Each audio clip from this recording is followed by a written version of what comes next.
sesi berikutnya. Sesinya ini kita akan menggali sisi lain. Tadi kita sudah sedikit menggali sisi kreatifnya Kang Abik. Sekarang kita gali sisi keilmuan beliau yang mungkin selama ini kita belum pernah menggali secara khusus, yaitu mengenai ilmu hadis. Sebagaimana tentu kita sama-sama pahami bahwa Rasulullah Shallallahu Alaihi Wasallam telah meninggalkan bagi kita dua perkara, yaitu Quran dan Sunnah.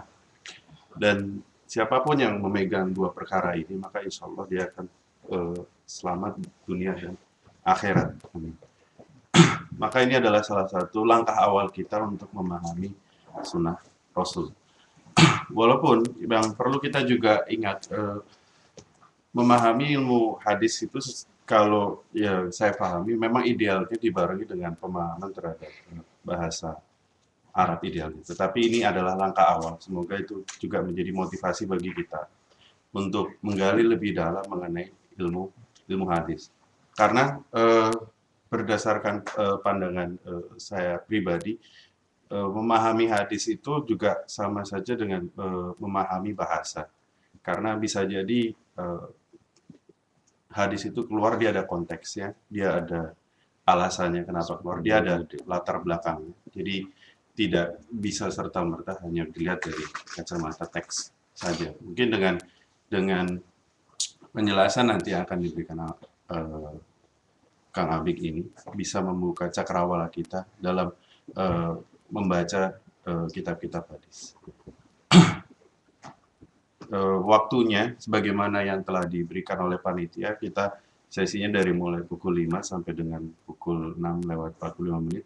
Maka saya berikan kesempatan kepada Kang Abik untuk memberikan tausiah, men-share ilmu hadisnya selama kurang lebih 1 jam. Nanti setelah itu kita lanjutkan dengan tanya jawab.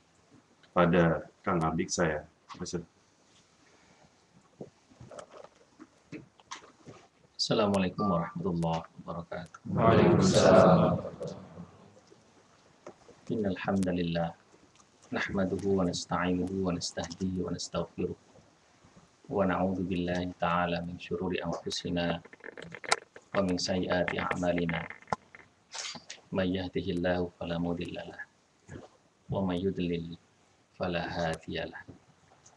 Asyhadu an la ilaha illallah wahdahu la syarika lahu wa asyhadu anna nabiyyana Muhammadan abduhu wa rasuluh wa safiyuhu min khalqi wa habibuh ballagha risalah wa addal amanah wa nasaha lil ummah wa kashafa Allahu bil ummah wa tarakana ala mahajjatil bayda lailuha kanahariha la yazihu anha illa halik. Allahumma salli sallim wa barik ala hadan nabiyil karim wa ala alihi wa ashabihi wa man tabi'ahu bihudahu ila yaumiddin. Amma ba'd.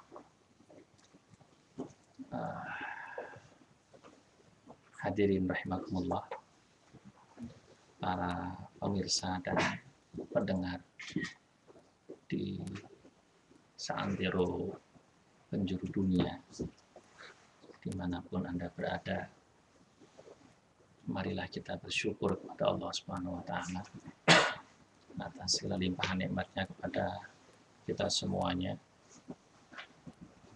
Wa in ta'udzu ni'matallahi la tuhsuha. Jika engkau hitung nikmat Allah, engkau tidak akan mampu untuk menghitungnya. Memang kita tidak diminta untuk menghitung-hitung nikmat Allah. Yang diminta oleh Allah adalah kita mensyukuri nikmat Allah, agar Allah menambahkan nikmat atas nikmat yang kita syukuri. La in syakartum la azidannakum wa la in kafartum inna 'adzabi lasyadid. Salah satu nikmat terbesar yang Allah berikan kepada kita yang masih kita miliki adalah kita memiliki dua pusaka. Yang pertama adalah Al-Quran, Kitabullah. Yang kedua adalah Sunnatul Rasulih, sunnah Rasulullah Sallallahu Alaihi Wasallam. Mudahnya kita punya Al-Quran dan hadis yang kalau kita berpegang dengan keduanya, insya Allah kita akan selamat minat dunia ilal akhirah, dari dunia sampai akhirat. Para ulama sepakat, wabil khusus dari kalangan mazhab Syafi'i, bahwa yang menjadi sumber pengambilan hukum itu ada 4. Nomor 1 adalah Al-Quran.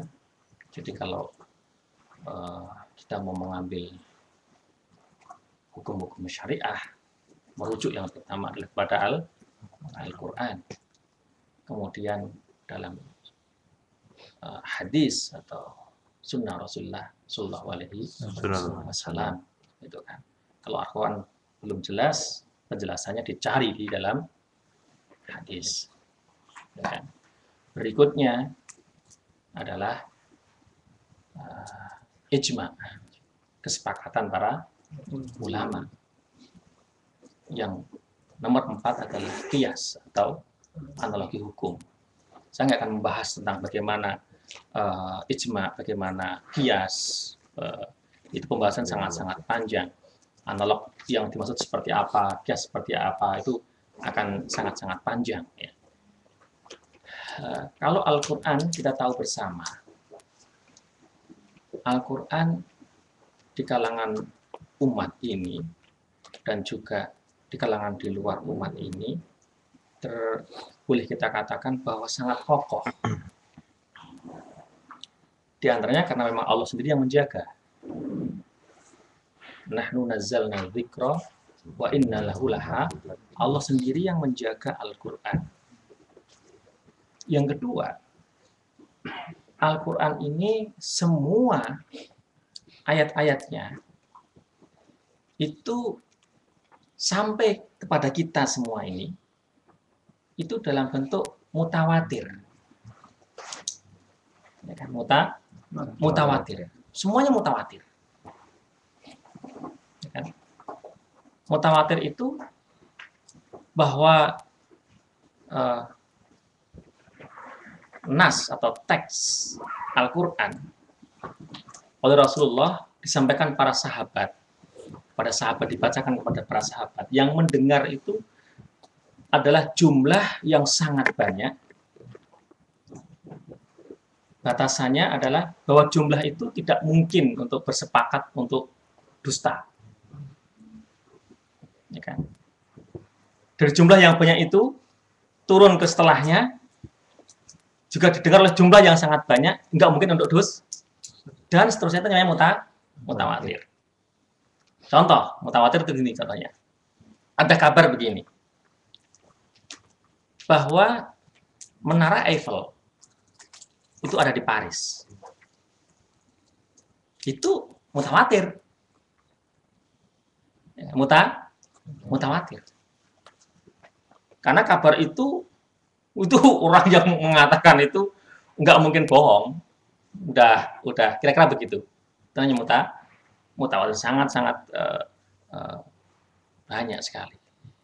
Itu kabar yang mutawatir. Yang membacakan teks proklamasi 17 Agustus 45 adalah Soekarno-Hatta. Itu kabar itu dari yang pertama kali dengar, yang menyaksikan proses pembacaan itu, terus dikabarkan sampai ke kita, itu mutawatir. Jadi sekarang mutawatir paham ya? Jadi mutawatir itu mesti diterima, itu nggak mungkin, kabar itu nggak mungkin bohong. Nah, Al-Quran itu semuanya mutawatir. Al-Quran semuanya mutawatir. Tidak ada satu huruf pun yang berubah, ya kan? Jadi kalau sekarang ada beberapa orientalis menggoyang Al-Quran, itu berat. Itu berat. Seandainya sekarang ini misalnya seandainya semua mushaf yang ada sekarang ini dibakar, dimusnahkan, itu tetap mutawatir. Kenapa? Karena yang hafal itu tidak cuma 10 orang. Yang hafal Al-Quran nggak 10 orang. Di Mesir itu entah setiap tahun atau setiap bulan itu entah muncul hafid baru itu tidak hanya ribuan. Di Indonesia, di Kudus saja itu anak-anak kecil udah. Pesantren-pesantren berapa yang menghafal Al-Quran itu? Yang hafid sekarang itu berapa? Tetap akan dijaga oleh Allah Subhanahu wa Ta'ala. Jadi Al-Quran dalam konteks apa itu penyampaian dari satu generasi-generasi yang lain itu tidak masalah karena mutawatir. Nah, sekarang kita bicara pada hadis Rasulullah Shallallahu Alaihi Wasallam. Nabi Muhammad pernah bersabda, "Man kadzdzaba alayya muta'ammidan falyatabawwa maq'adahu minan nar." Atau kama qala Rasul sallallahu alaihi wasallam. Hadis ini sahih. Man kadzdzaba alayya muta'ammidan. Siapa yang berbohong atas nama aku, atas diriku, muta'ammidan dengan sengaja, falyatabawwa maq'adahu minan nar. Maka siapkanlah dia menempati tempat di dalam neraka. Artinya kalau ada orang ngomong ini dari Nabi, Nabi berkata begini, padahal Nabi nggak ngomong, berarti kan dia bohong. Itu diancam oleh Rasulullah Shallallahu Alaihi Wasallam. Hadisnya sahih. Artinya apa? Akan sangat besar kemungkinan sekali ada orang-orang yang apa itu berbohong atas nama Nabi. Kalau Al-Quran kan nggak bisa bohong. Allah berfirman dalam surat ini begini. Loh, ngarang kamu gitu kan. Ngarang kan gitu kan. Ngarang. Kalau hadis di zaman sekian panjangnya, ya kan, aku pernah mendengar Rasulullah bersabda begini. Bisa jadi itu benar, bisa jadi tidak benar. Kan begitu kira-kira. Karena apa itu didengar dari Rasulullah, didapat dari Rasulullah, dilihat dari Rasulullah, sampai kepada umat ini dari generasi ke generasi di zaman itu sebelum hadis ini terkodifikasi, tertulis dengan detail, ya kan? Itu ya ada yang benar-benar dari Rasulullah, ada yang tidak. Jadi kalau tadi pembawa acara sudah menyampaikan nanti tentang teks-teksnya, kita perlu juga mengetahui bagaimana hadis itu bisa kita terima. Ini sangat-sangat penting. Karena tema yang dikasihkan ke saya kan sebenarnya temanya adalah bagaimana kita mengkonsumsi hadis. Bagaimana hadis itu diproses sampai bisa kita konsumsi, kira-kira begitu. Sebenarnya judul yang pendek ini sebenarnya pembahasan seluruh ulumul hadis. Iya, seriusan. Ini kalimat yang pendek ini bagaimana dikonsumsi ini sebenarnya membahas seluruh cabang ulumul hadis. Mungkin seluruh kuliahnya Kang Apip itu pun belum selesai. Selesainya itu kuliah di Al-Azhar itu belum khatam. Istilahnya. Bahkan mungkin kalau sekarang ini dia udah doktor hadis pun sesungguhnya belum khatam. Tetapi kita harus tahu dasar-dasarnya paling penting. Bagaimana nanti kita memilih kabar-kabar itu yang jumlahnya ribuan. Maka Imam Bukhari itu kan hafal 600.000 hadis. Kemudian ditapis oleh beliau dengan ilmu yang perangkat ilmu hadis yang beliau miliki yang dengan sangat detailnya itu. Yang kemudian beliau tulis ini yang beliau timbang ini yang benar-benar sahih. Itu kan cuma dari 600.000 hadis yang beliau hafal itu hanya cuma, tidak berarti bahwa yang sahih hanya 4.000 itu, enggak. imam yang lain juga mendengar hadis yang sahih, tapi yang dihafal Imam Bukhari, beliau sangat yakin itu kesahihannya ditimbang secara ilmiah itu ada 4.000 sekian hadis. Kita akan membahas di kesempatan kali ini. Saya akan membacakan beberapa bait dari syair Al-Mamdumah Al-Baiquniyah, ya kan? Ini syair-syair dalam bidang ulumul hadis. Jadi indahnya ulama kita ini sudah menuliskan hampir semua cabang untuk memahami ilmu syariah itu dalam bentuk syair-syair. Tujuannya apa? Supaya anak-anak itu hafal. Zaman itu dulu begitu, ya kan? Misalnya tajwid itu ada syair-syairnya. Dalam ilmu tajwid. Nahwu ada syairnya. Qala Muhammadun huwa ibnu Maliki Ahmadu Rabbillah. Itu ada syairnya itu 1000 bait. Sebenarnya kalau 1000 bait itu hafal 1000 bait itu dan tahu, itu udah khatam ilmu nahwunya. Usul fikih juga ada syairnya. Ilmu apa itu? Mawaris, ilmu faraid juga ada. Ilmu arus juga ada, semua syairnya ada. Bahkan qiraah sab'ah itu juga ada syairnya. Kalau di Masjid Al-Azhar itu, saya Al-Azhar sana, kalau kita mau belajar qiraah sab'ah itu pertama harus hafal Quran dulu. Setelah hafal Quran, dia harus hafal bait-bait tentang qiraah sab'ah itu, hafal dulu, baru boleh ikut belajarnya supaya langsung enak. Kalau belum hafal, dia boleh ikut. Gitu. Jadi hafalah termasuk dalam bidang ulumul hadis. Sudah banyak apa itu ditulis oleh para ulama, ya kan? Di antaranya adalah kitab yang tipis ini. Ya. Ini ada beberapa syair ya, yang kandungan syair itu sebenarnya adalah ulumul hadis. Kajian kita tentu nggak akan membahas semua kitab ini. Ya kan? Kita hanya akan membahas beberapa syair, paling nggak untuk dasar bagaimana kita tahu para ulama itu punya timbangan ilmiah. Hadis ini sahih, hadis ini hasan, hadis ini tidak sahih. Kita tahu timbangannya, ya kan? Tujuannya supaya kita tambah yakin bahwa kita ini berada di jalan yang benar. Jalan benar maksudnya apa? Kita di Islam ini nggak ada yang lebih benar daripada jalan kita ini, karena benar-benar dijaga oleh Allah Subhanahu. Al-Qur'annya udah jelas dijaga kan. Ini sampai nanti hadis-hadis Rasulullah ini juga dijaga oleh Allah Subhanahu wa taala.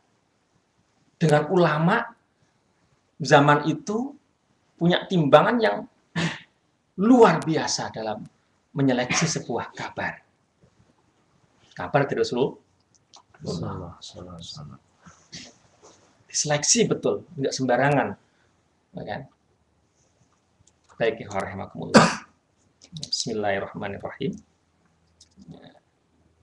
Langsung saja saya bacakan dua syair ini. Setelah sang mu'alif menjelaskan bahwa ilmu hadis itu ada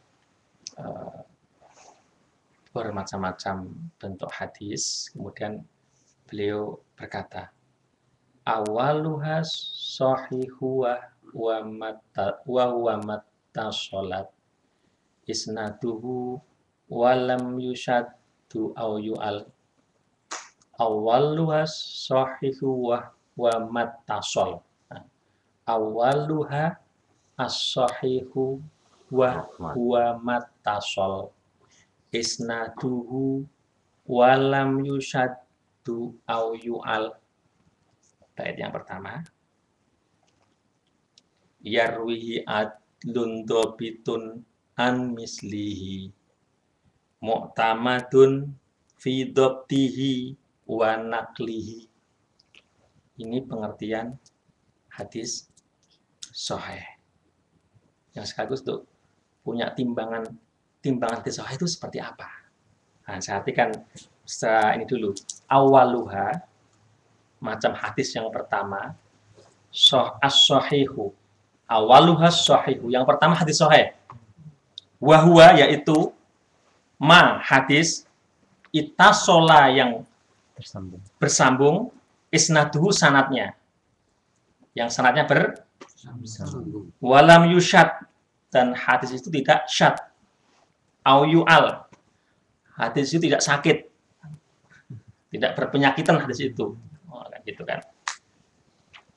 Yarwihi hadis itu diriwayatkan oleh adlun, orang yang adil, dobitun, ya kan, yang dobit, yang kuat hafalannya, ya kan, ketika menyampaikan dia juga bisa menyampaikan dengan baik apa yang dia hafal, persis yang dia hafal, persis yang dia itu dobit. Kalau dia kuat hafal tapi nggak bisa nyampein, ya gimana?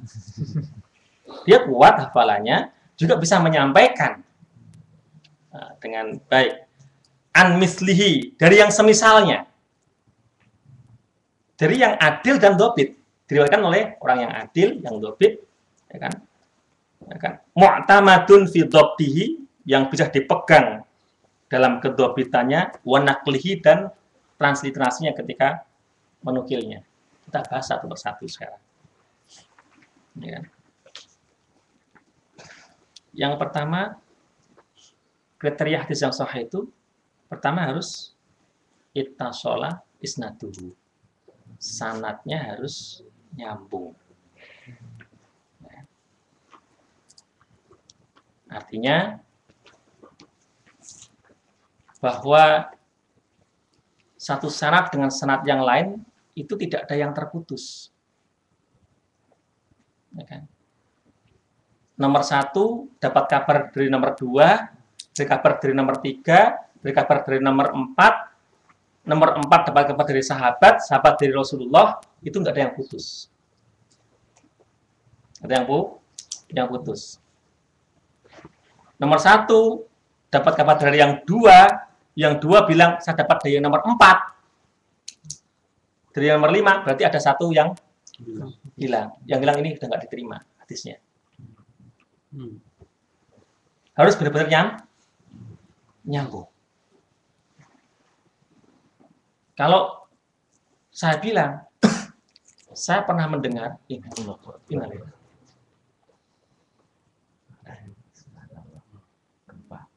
Gempa.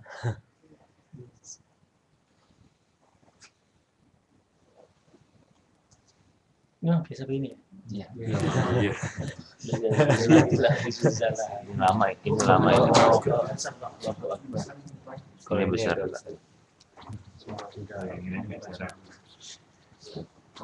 Ini besar banget. Besar.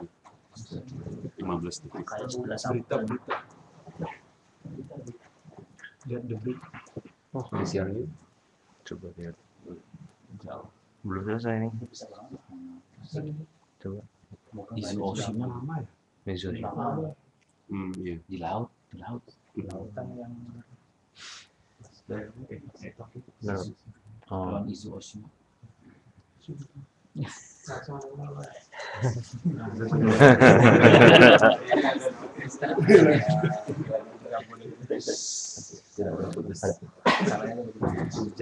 kalau saya bilang misalnya saya mendengar dari pangeran di Ponegoro. Itu berat ini. Jauh banget. kayaknya duluan siapa deh Itu berapa itu? Iya kan? Berapa gitu? Itu nggak bisa. Ya kan nggak bisa.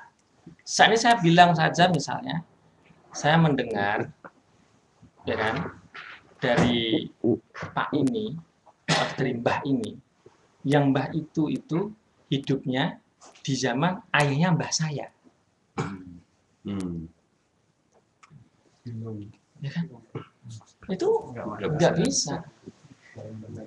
Nggak bisa. Saya harus, kalau hadis harus berkata, saya mendengar dari ayah saya.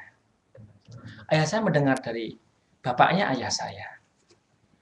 Ya kan? Bapaknya ayah saya mendengar dari temannya mbah saya. Itu oke. Ya Kira begitu. Jadi nggak boleh ada satu rantai yang terputus. Yang pertama. Kalau tabiin itu kan berarti kan nabi, sahabat. Sahabat itu siapa? Pengertian sahabat. Sahabat itu adalah semua orang yang pernah bertemu dengan Rasulullah dalam keadaan Islam. Itu namanya sahabat Nabi. Jadi syaratnya dia pernah bertemu Rasulullah dan ketika bertemu itu dia Islam. Itu sahabat Nabi. Maka jumlah sahabat Nabi itu ratusan ribu. Karena ketika haji wada itu banyak sekali. Dan di masa haji wada Rasul berkhutbah itu orang lihat semuanya. Jadi meskipun dari jauh gitu, itu sahabat dia. Kadang-kadang dalam hati kadang, wah, nah aku dulu pas di sana dari jauh-jauh saya nggak apa-apa deh. Langsung masuk. Radhiyallahu anhum wa radu an. Enak kan? Dari kalimat khosyah. Itu untuk siapa? Untuk sahabat Nabi. Termasuk yang udah masuk Islam berbondong-bondong terus ikut haji wada lihat dari jauh-jauh. Itu untuk sahabat ya. Termasuk yang dia masih kecil. Kan masih kecil, umur 7 tahun. Ayahnya Islam, ibunya Islam, 7 tahun. Sahabat ya. Sighar sahabah namanya. Sighar sahabat kecil. Sahabat kecil. Oh, bagi dia pernah di main-main sama Rasulullah gitu kan, masih kecil. Dia sahabat kecil, sighar sahabah gitu kan. Itu sahabat. Kalau dia sudah Islam tapi nggak pernah bertemu dengan Rasulullah, juga nggak disebut sahabat. Siapa misalnya contohnya Uwais Al-Qarni. Uwais Al-Qarni, dia udah masuk Islam. Tapi dan dia hidup di zaman Rasulullah tapi tidak pernah bertemu Rasulullah. Maka dia maksudnya tabiin karena akan bertemu dengan para sahabat Nabi. Nah, siapa saja yang dia bertemu dengan sahabat Nabi dan dia muslim, dia maksudnya tabiin. Ya, tabiin. Siapa saja yang bertemu dengan tabiin, ikut mereka, berarti ikut Islam kan? Namanya tabi'ut tabi'in. Nah, kalau tabiin dia mengatakan aku mendengar dari Rasulullah, gugur. Ya kan? Disebut dengan hadis mauquf. Ya kan? Hadis itu harus hadis mutasil. Maksudnya harus mutasil. Itu hadis mauquf karena ada sahabat yang hilang. Gitu, teman-teman. Pemirsa yang dirahmati oleh Allah Subhanahu wa taala. Walam yushaddu au yu'al. Dan itu tidak syad dan tidak ada ilal, ada penyakit di sana. Kita bahas sedikit tentang yushaddu au yu'al. Yang dimaksud dengan syad itu apa? Yang dimaksud dengan syad itu kalau ada rawi, ya, ada rawi berarti dia yang meriwayatkan hadis, ada orang yang meriwayatkan hadis, ya kan? Berbeda, rawi itu sikoh juga bisa dipercaya, tapi periwayatannya itu berbeda dengan rawi yang lebih sikoh, yang lebih sikoh bisa dipercaya. Dia sikoh bisa dipercaya, tapi periwayatannya ternyata berbeda dengan yang lebih sikoh. Maka ini masuk syad. Masuk syad.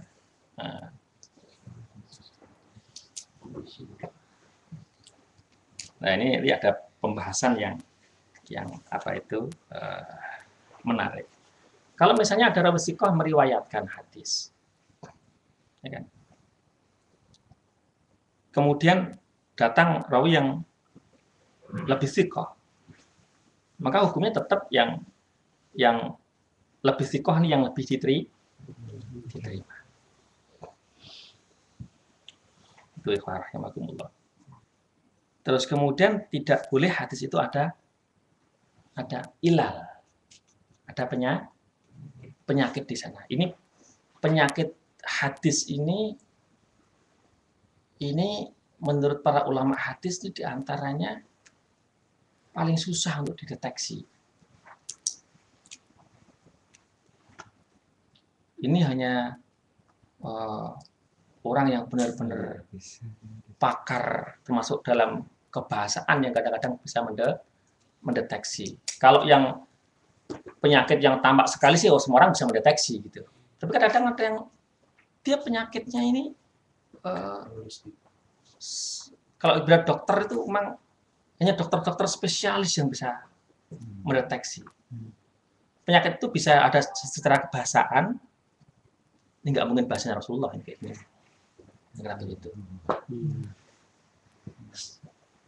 Itu ada masalah. Ini agak ada pertentangannya nih dengan usul-usul yang. Jadi secara yang lain semuanya itu memenuhi syarat. Diriwayatkan mutasil semua. Secara sanad itu nggak masalah. Paham? Jadi secara rantai sanad itu nggak masalah. Justru masalahnya itu ada di matannya ini. Di teksnya ini. Nah, yang tahu ilal-ilal ini hanya kalau semakin jauh tentu semakin repot. Karena semakin jauh itu kan rasa bahasa udah beda sekali. Misalnya contoh, rasa bahasa di zaman Ronggo Wasito. Kalau Solo itu, ini bahasa ini benar dan tidak. Kita sekarang mendeteksi kan susah. Iya enggak? Ya orang itu, zaman itu pakar di zaman itu yang bisa mendeteksi. Lah, dahsyatnya Allah Subhanahu wa taala itu di antara umat ini diberi ilmu oleh Allah banyak sekali ulama-ulama yang hebat di masalah ini. Tidak sedikit itu ratusan ulama kita memilikinya di zaman-zaman dahulu. Dan ratusan pejuang-pejuang yang mereka berjuang itu untuk apa? Untuk memilah antara yang hadis dari Rasul dan yang bukan hadis. Seumur hidup itu untuk itu. Jadi jangan diremehkan. Ini perjuangan berat ini. Ngumpulkan saja itu udah susah. Ngumpulkan saja, napisin siapa yang pernah mendengar dari Rasulullah itu ngumpulin di seluruh dunia Islam itu kan itu baru ngumpulinnya doang itu udah pekerjaan sendiri, belum napisin. Kalau mungkin zaman sekarang ada mobil ya naik ke sana. Internet lah. Zaman dulu perlu biaya. Imam Bukhari itu 16 tahun dia jalan. Imam Ahmad yang menulis musnad sekian jilid itu, kalau kita baca sama berdarah-darahnya, mungkin lebih berdarah dibandingkan yang mungkin S3 di Jepang visualnya kurang.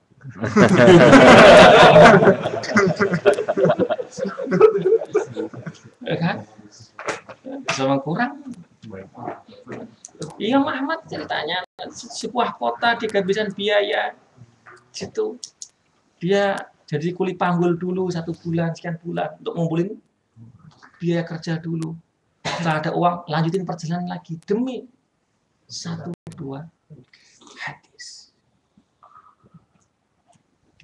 Nah, begitu. Itu tentang apa itu illatul hadis.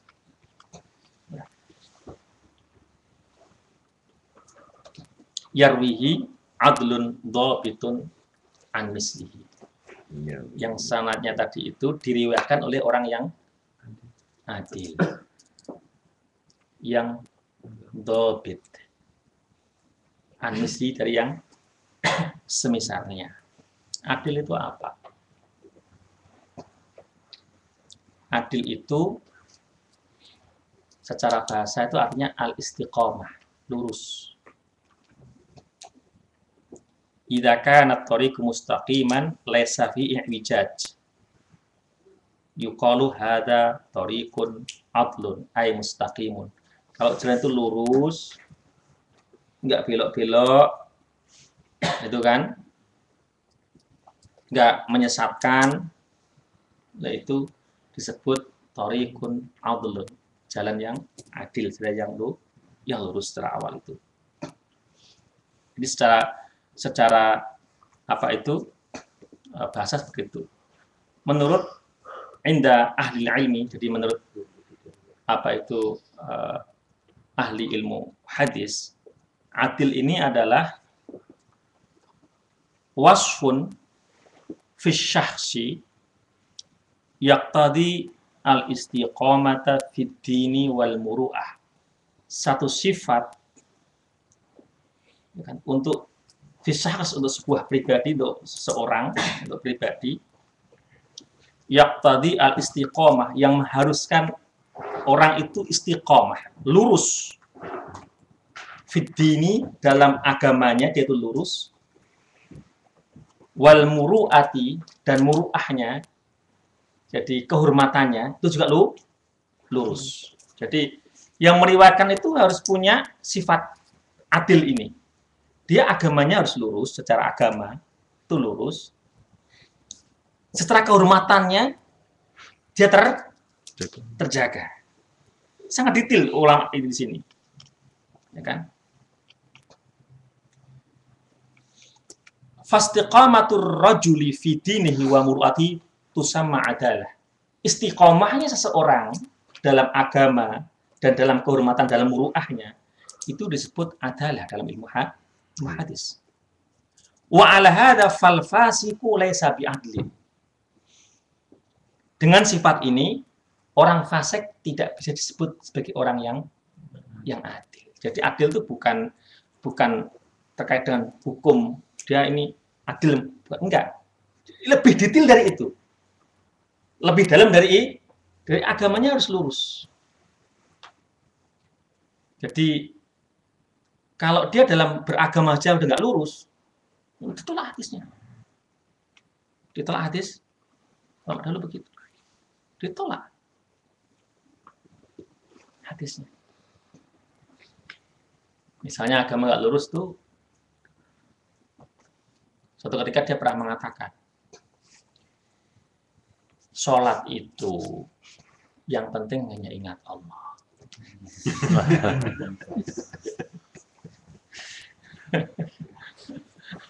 Jadi satu yang penting hanya ingat Allah. Jadi kalau pas ingat Allah, ya udah. Nah, itu enggak istiqomah, apa itu enggak lurus dalam beragama, itu ditolak.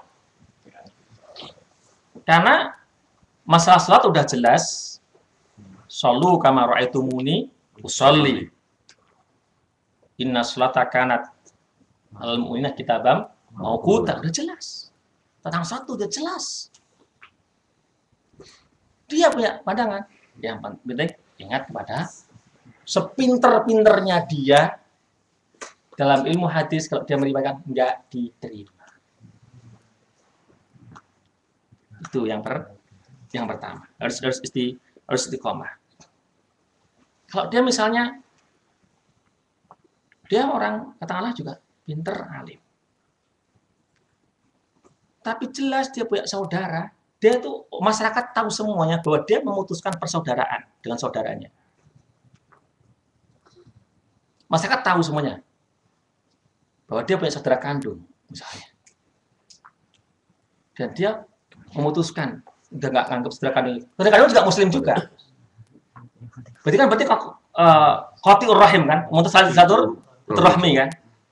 Itu menurut ulama, kalau dia menimbulkan hadis enggak diterima. Karena dia enggak lurus. Jadi ini satu, ya kan? Dalam sisi agama. Kemudian muru'ah. Muru'ah itu kehormatan. Kalau dia melakukan sesuatu yang menurut apa itu mayoritas kaum muslimin di tempat itu, di zaman itu, kaum muslimin di tempat itu, di zaman itu adalah merendahkan kehormatan dia, seperti itu nggak ditolak. Jadi ditolak. Misalnya, kalau di satu tempat, di satu kota, bahwa makan di pasar, di pasar. Di zaman itu, di kota itu, makan di pasar saja. Itu menurut dia, itu nggak layak dilakukan oleh seorang yang ngerti agama, yang apa itu ulama. Berarti kalau ulama itu makan di pasar di zaman itu, di tempat itu turun derajatnya, istilahnya gitu ya. Kok dia melakukan itu nggak diterima hadis. Berarti nggak boleh nongkrong. Kalau nongkrong itu. Enggak, makanya itu Di situ. makanya itu. di zaman itu, ya itu kan masalah muruah kan gitu kan. Artinya di kota itu Iya. pada saat itu Karena dia akan berbeda. Kalau di zaman itu, di tempat itu, ya kan, dia khutbah Jumat, kemudian nggak pakai imamah yang apa itu, serban, itu bukan masalah kata imamahnya, itu dianggap bahwa itu nggak layak untuk seorang, dia melakukan itu. Udah pakai peci gitu sekarang. pakai peci. Jadi makanya di tempat di konteks ini para pakar hadis kemudian memberitahu itu kadang-kadang satu tempat dengan tempat yang lain masalah muru'ah. Ini kan masalah muru'ah, jadi bukan masalah agama kan. Muru'ah itu bahwa dia bisa menjaga kehormatannya. Kalau dia nggak bisa menjaga kehormatannya, bagaimana menjaga kehormatan Rasulullah? Menjaga kehormatan dia sendiri nggak bisa. Bagaimana menjaga kehormatan Rasul? Sampai di detail itu, maka adil timbangannya di dalam hadis itu sangat detail, sangat detail. Kalau di satu tempat itu saking benar-benar sudah nggak tertulis, dah otomatis tempat itu kalau makan berdiri dia kehilangan kehormatannya. Ya, dia hadis nggak diterima meskipun dia tuh alim, istiqomah, semua itu terpenuhi semuanya kan, wafal dapat, tapi dia makan sambil berdiri. Itu saja menurut para ulama hadis. Tapi kalau di tempat yang lain ternyata makan sambil berdiri tidak masalah, ya berarti tidak masalah. Jadi sudah nih tentang masalah ini. Bahkan sampai dibahas itu misalnya kalau makan di depan rumah, karena ada satu di tempat dunia Islam ini kan luas kan, ada Mesir, ada Asia Tengah, nanti ada Azerbaijan. Di zaman dulu kan udah kemana-mana, ada Khawarij macam-macam itu kan. Ada satu tempat dia kalau makan di depan rumah saja, minum teh di apa itu beranda rumah itu, ada satu tempat di ini itu dianggap dalam tanda petik ya nggak layak gitu. Kalau untuk orang biasa nggak apa-apa, tapi kalau untuk orang-orang terhormat itu nggak layak begitu. Itu problem. Kalau dia melakukan itu berarti gitu. Sekalipun Ustaz, misal sekalipun makan di situ. Diketahui bersama. Meskipun cuma sekali. Ada yang menyaksikan. Ada yang menyaksikan. Itu kan. Meskipun sekali. Karena dia dianggap nggak bisa menjaga kehormatan, nggak muru'ah, hilang kemuru'ahannya. Begitu. Saya masih ingat dulu waktunya antri di Ragen itu para kiai itu pesan santrinya nggak boleh jajan di pasar, jangan jajan di pasar, kan gitu kan. Kalau mau makan itu di pondok saja ada kantinnya. Bagus tujuannya. Kalau Pak Yai menjelaskan kalau di pondok itu jelas insya Allah nggak ada subhatnya, sembelihannya, apanya, semuanya itu jelas, kebersihannya terjaga. Kalau di pasar, ya Allah wa'alam. Itu kira-kira begitu. Nah, begitu. Nah, yang seperti itu kalau saat itu di zaman dahulu itu terjadi, ada orang itu ya nggak diterima riwayatnya gitu kan. Ya kan?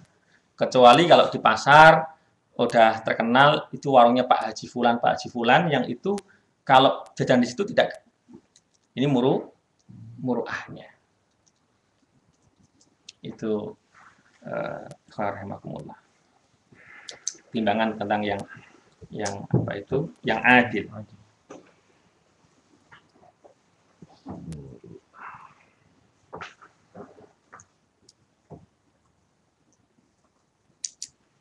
Terus dobit sekarang.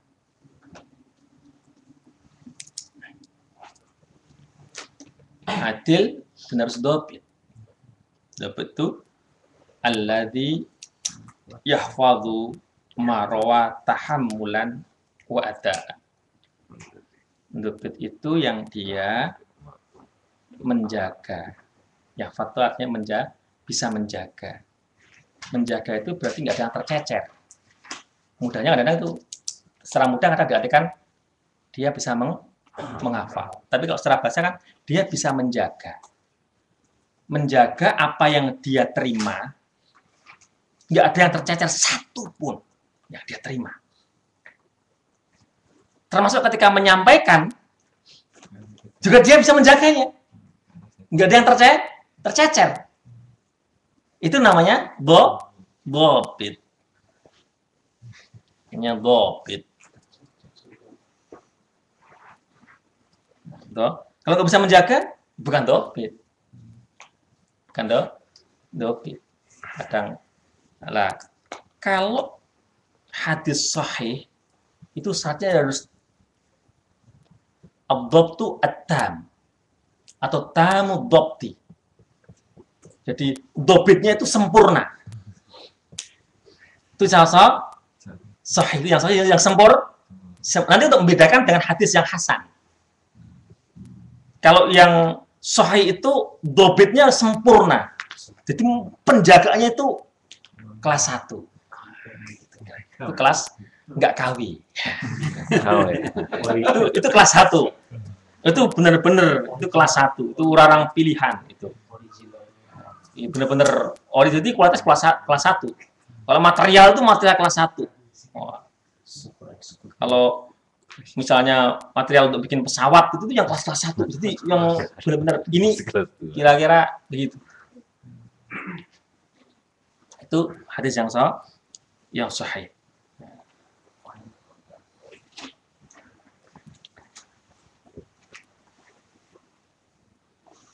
Jadi dia benar-benar sadar sepenuhnya, kemudian fokus sepenuhnya ketika syekhnya menyampaikan hadis dan bisa menerima dengan apa itu penerimaan yang sempurna, ya kan? Fala takadu tahruju kalimatan min fami syekh illa waqad dhabaqaha wa hafadhaha wa hadza huwa at-tahammul. Jadi tidak ada yang keluar dari lesan syekhnya, gitu kan? Kalau dia seorang tabiin, syekhnya itu berarti sahabat, nggak ada yang keluar dari lesan sahabat kecuali dihafal oleh tabiin itu, ya kan? Dengan sempurna. Itu namanya ketika apa itu dia menerima transmisi itu namanya tahammul. Ya, dia menerima transmisi. Ketika menerima transmisi hadis itulah dia tuh menerima dengan sempurna. Sama setelah menerima dengan sempurna, ketika dia menyampaikan itu juga nggak ada yang sempurna juga dia menyampaikan. Seperti yang dia terima. Itu kayak copy paste. Wah. Jadi persis gitu kan. Jadi nggak ada virus. Jadi persis. Itu namanya tamu dokti. Syaratnya begitu. Begitu. Nah, lawannya dobet apa? Ya kan? Lawan dari ad-dhabtu itu adalah ghaflah. Lalai. Kadang ada yang menyebut nisyan, terlupa. Baik ketika menerima ataupun ketika menyampaikan.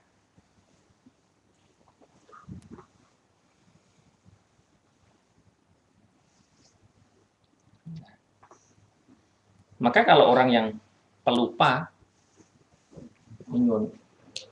nyuwun sewu dalam bahasa Jawa. Mohon maaf kalau pelupa itu ya hadisnya nggak diterima.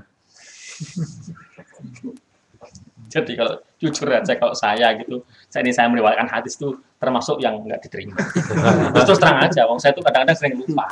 Kunci aja, bos yang teristri misalnya gitu kan, letakkan di mana? Aku lagi, nih di mana kunci? Itu udah, itu kira-kira itu, ya kan? Begitu. Jadi itulah syarat hadis yang sah. Syaratnya seperti itu, periwayatnya seperti itu. Tidak mudah kan? Dan itu harus semua rawinya. Semua rawinya gitu. Kalau ada satu saja, dari semua rawi itu udah ketahuan satu saja. Ini pernah lupa. Turun pangkat. Kalau pernah lupa, dia pernah lupa. Oh gini, karena pernah lupa mungkin terlalu umum ya.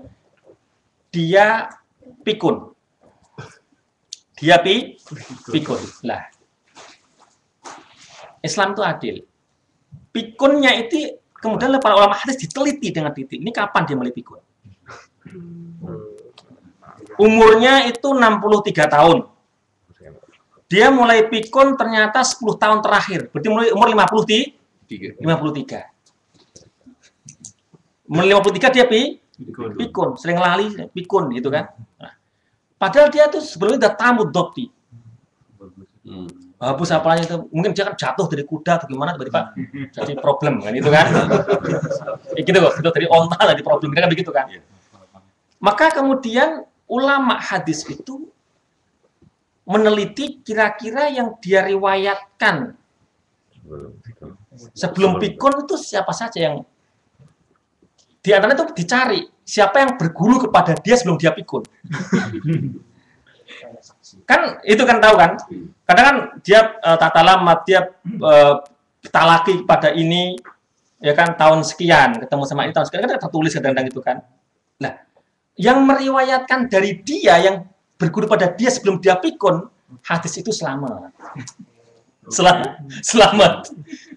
Karena dia terkenal sebagai orang yang ahli hadis yang saat ini ternyata ada orang datang tapi setelah dia pikun. Wah. Ya, mohon maaf nasibmu gitu kan.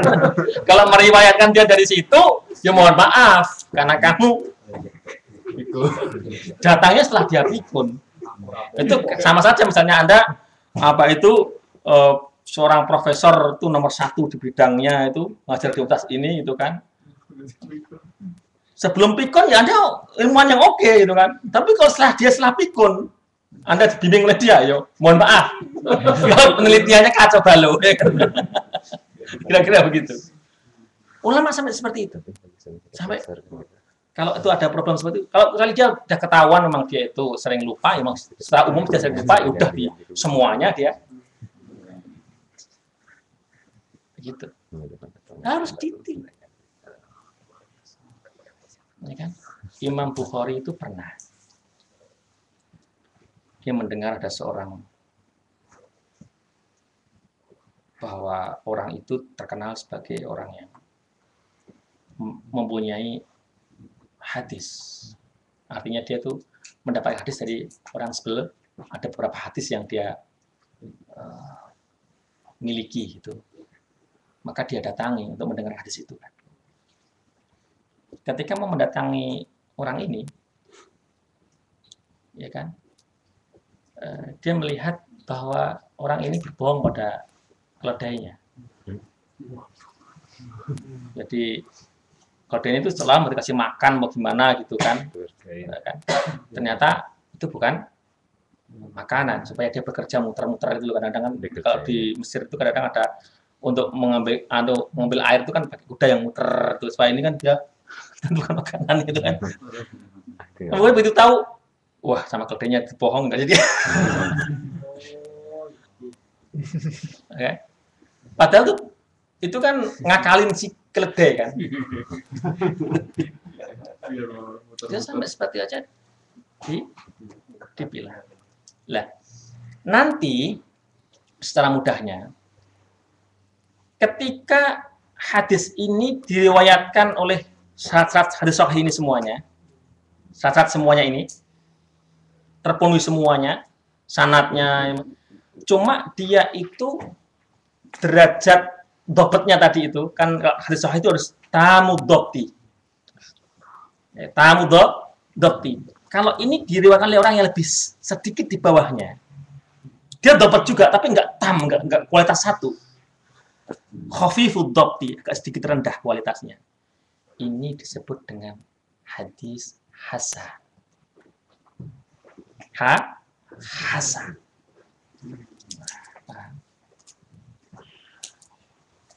Hadis hasan. Kalau hadis yang diriwayatkan oleh yang semua tadi syaratnya itu terpenuhi semuanya, kemudian dia tamud dhabti, itu disebut dengan hadisun sahihun lidzatihi. Hadis yang sahih, yang udah langsung dia itu benar-benar sahih. Oke. Hadis yang diriwayatkan di bawahnya namanya kan tadi kan yang khafifud dhabti, hadis hasan.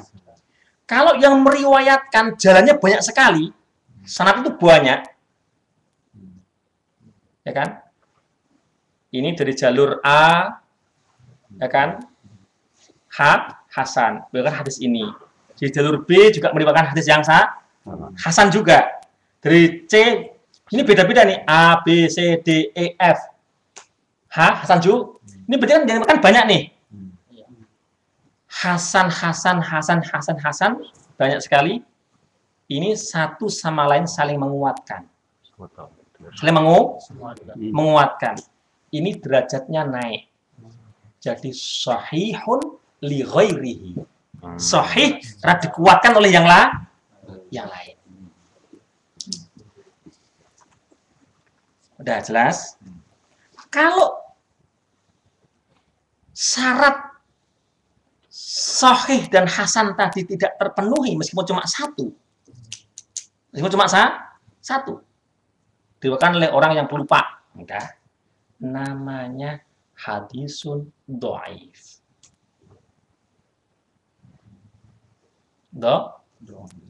Ada sanad yang terputus, hadisun dhaif. Ada syad, hadisun dhaif itu macam-macam. Enggak cukup waktunya kalau menjelaskan. Dan intinya kalau nggak terpenuhi syarat itu dhaif.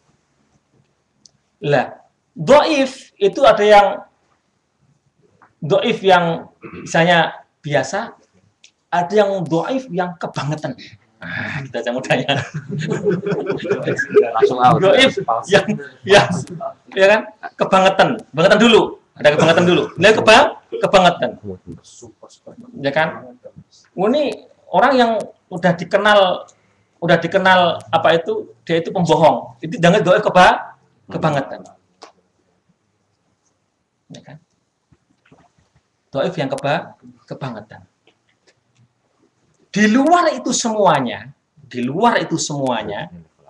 ada orang yang memang membuat hadis. Itu namanya hadis palsu. Maudhu. Memang dia membuat hadis. Maka sebagian ulama mengatakan hadis maudhu sesungguhnya nggak termasuk hadis. Maka sebenarnya nggak layak disebut hadis dhaif. Kalau dhaif itu ya mungkin masih ada ini, cuma maudhu itu memang dia orang bikin hadis gitu loh. Jadi kalau dhaif itu hanya ada sedikit cacatnya. Makanya ada sedikit yang banyak. Yang banyak yang kebangetan, yang sedikit saja. Kalau misalnya ini orang yang diriwayatkan pelupa, tapi nggak banget lupanya gitu loh. Ada orang kan nggak lupa banget gitu kan. Cuma ini ada satu perawi ini yang pelupa, tapi dia tuh ya bagus agamanya dan nggak banget sih lupanya. Kadang-kadang dia juga ingatannya bagus kadang-kadang gitu kan. Tapi kadang-kadang pelupa gitu. Ini namanya dhaif biasa. Karena syarat yang ini terpenuhi semuanya tuh. Yang mutasil ya ini itu. Tapi mungkin nggak kalau dari jalur yang lain dia.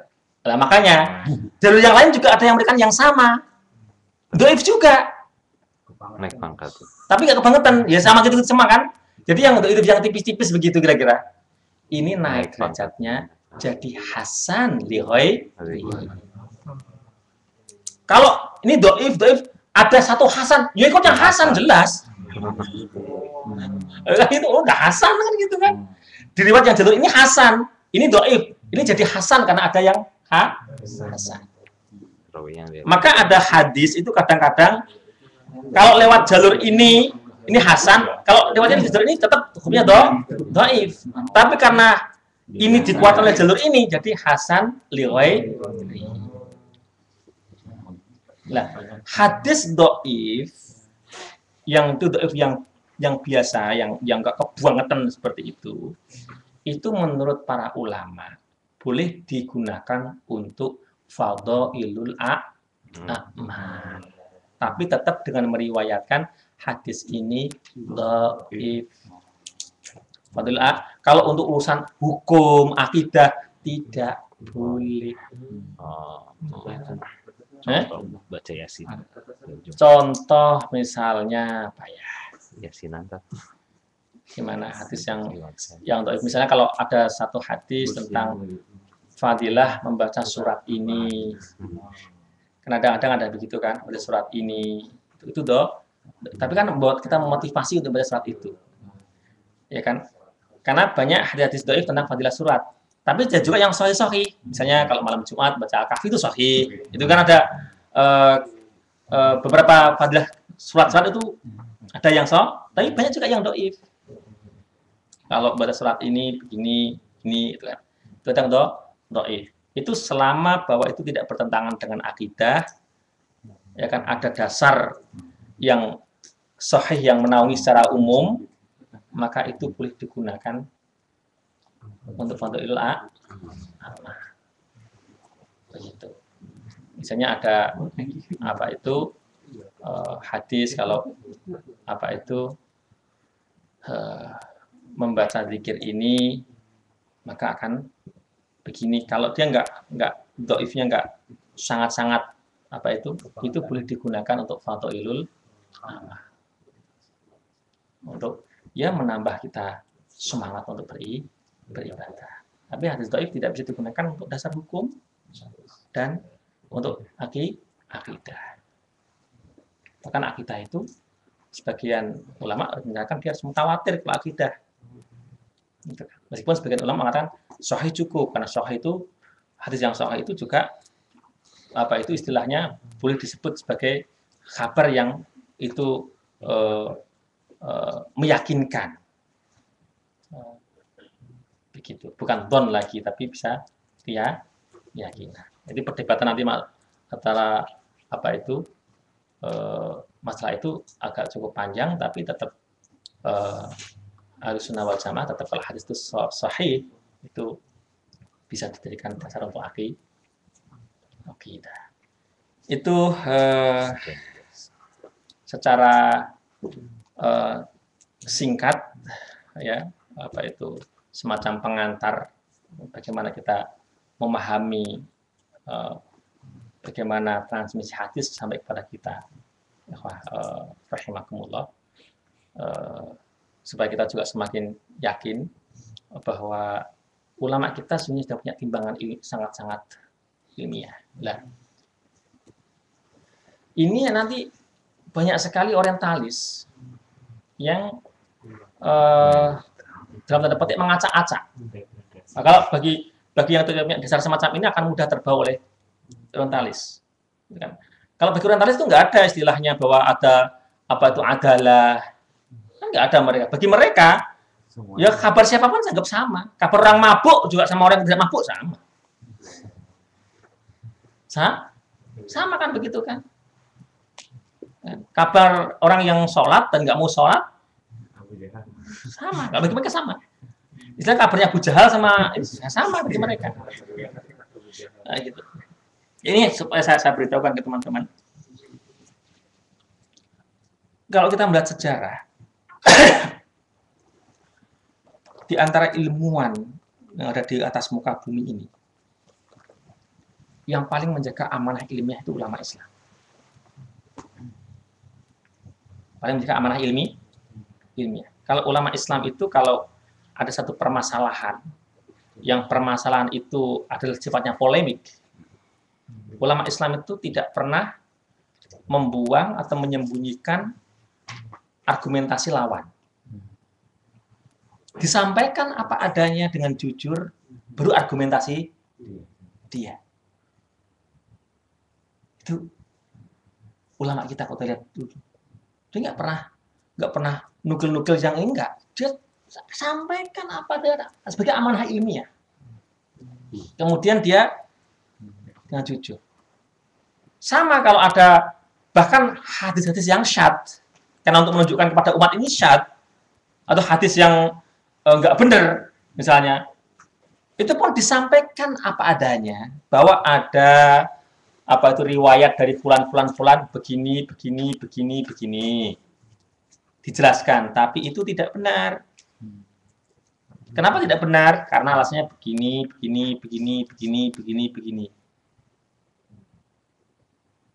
Nah, jelas kan? Ada ulama menjelaskan, diuraikan dengan detail riwayatnya itu, nggak disembunyikan. Tapi kemudian dikasih penjelasan ini tidak benar. Contoh misalnya,